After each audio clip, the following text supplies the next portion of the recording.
Hello மக்களே! எல்லாரும் exam எப்படி எழுதினீங்க? எக்ஸாம் ஃபீட்பேக் வந்து ஷேர் பண்ணணும்னு நினச்சேனே தவிர, அதுக்கான டைம நான் ஒதுக்கவே இல்ல. ஸோ, அதனால தான் டிலே ஆயிருச்சு. ஃபர்ஸ்ட் ஆஃப் ஆல் அதுக்கு சாரி. ஏன்னா, எக்ஸாம் முடிச்சுட்டு வந்துட்டு பார்த்தீங்கன்னா, ஒரு பொள்ளாச்சிலேருந்து நாங்க வரும்போது ஒரு 2:30 பக்கம் ஆயிருச்சு. அப்புறம் எக்ஸாம் பத்தி எல்லாம் பேசிட்டு, சாப்பிட்டுட்டு தூங்கிட்டேன்.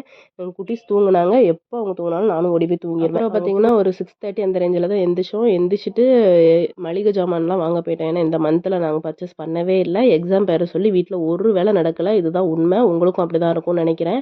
தூக்கம் கிடையாது. ஒரு வேலைய ஒழுங்கா செய்றது கிடையாது. எதுக்கெடுத்தாலும் எக்ஸாம்னு சொல்லி எக்ஸாம் மேல பழிய போட வேண்டியது. ஸோ, அதையும் முடிச்சுட்டு அப்புறம் நைட்டும் லேட் ஆயிருச்சு. மறுநாள் காலையிலயும் லேட்டா தான் எந்திரிச்சேன். அதுக்கப்புறம் வேலையெல்லாம் முடிச்சுட்டு தமிழ் கரெக்ஷன் பண்ண ஆரம்பிச்சேன். நான் ஒரு 80 ரேஞ்ச் வரும்னு எதிர்பார்த்தேன். அதே மாரி எனக்கு ஒரு 78 டூ 82 வரை வரும்னு நெனைக்கிறேன். ஏன்னா, ஒரு 4, 5 கொஸ்டின்ஸ் வந்து கொஞ்சம் கன்ஃப்யூஷன்லயே இருக்குது. ஜிஎஸ் வந்து நான் பார்க்கல.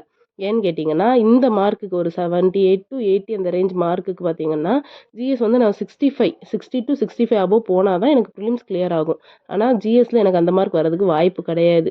ஒரு 50 டூ 50, 50 தொடுறதே கொஞ்சம் கஷ்டம் தான். அது வர தான் வரும். அது எனக்கே நல்லா தெரியும். அதனால மன உளைச்சலுக்கு ஆளாக வேண்டாம். அஃபிஷியல் கீ வரட்டும்னு சொல்லிட்டு அத அப்படியே வச்சுட்டேன். ஸோ, எனக்கு வந்து எக்ஸாம் வந்து ஈஸியா என்னன்னு கேட்டிங்கன்னா, கொஞ்சம் மாடரேட் டூ டஃப் லெவல்னு சொல்வேன். தமிழ் வந்து குரூப் 4 கம்பேர் பண்ணும்போது கொஞ்சம் ஓகே. ஸோ, எனக்கு இப்படி தான் இருந்தது. நீங்க எப்படி எழுதினீங்க? உங்களுக்கு எப்படி ஃபீல் ஆச்சுதுன்னு சொல்லுங்க. அதே மாரி எல்லா கொஸ்டின்ஸும் கொஞ்சம் டைம் கன்சியூம் பண்ற மாதிரி தான் இருந்தது. டைம் மேனேஜ்மெண்ட்ல நான் இன்னும் கொஞ்சம் பிராக்டிஸ் நல்லா பண்ணி இன்னும் இம்ப்ரூவ் பண்ணிக்கணும். ஏன்னா, கடைசி டைமிங்ல பார்த்தீங்கன்னா, ஒரு 20 கொஸ்டின்ஸ் வந்து மறுபடியும் போய் பார்த்து நான் ஷேட் பண்ற மாதிரி இருந்தது. ஒரு 15 மினிட்ஸ்ல நான் அத அவசர அவசரமா பண்ணுனேன். அதெல்லாம் நான் இன்னும் கொஞ்சம் நல்லா மாத்தி இம்ப்ரூவ் பண்ணிக்கணும்.